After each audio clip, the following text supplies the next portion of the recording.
En se lançant dans la carrière d'acteur, Berthe ne pensait pas s'impliquer dans la vie politique. Mais aujourd'hui, il s'inquiète pour son avenir et celui de sa profession. En ce moment, il se produit en Flandre avec un groupe d'étudiants.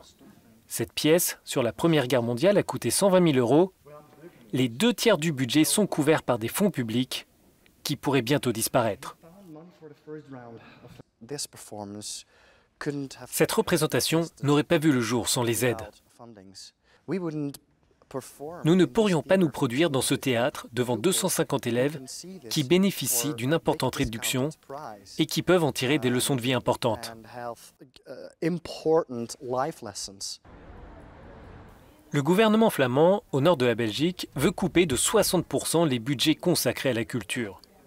Le Premier ministre régional, le nationaliste flamand Jan Jambon, explique que cette baisse ne touchera pas tous les acteurs du secteur. L'héritage culturel flamand, par exemple, observera une augmentation de ces aides. L'un des principaux bénéficiaires de ce choix est le domaine de Bockrijk. Ce musée en plein air permet d'admirer une église, un moulin et des demeures du XIXe siècle. La culture est désormais une arme politique. La stratégie du gouvernement, c'est de couper les fonds des acteurs culturels subversifs, disons, pour remettre ces fonds vers des acteurs culturels qui vont dans le sens de la politique gouvernementale. Et donc, par exemple, pour ceux qui chantent l'identité, la race, etc., c'est de favoriser le folklore, les racines nationales. Cette bataille culturelle se déroule ailleurs dans l'Union européenne.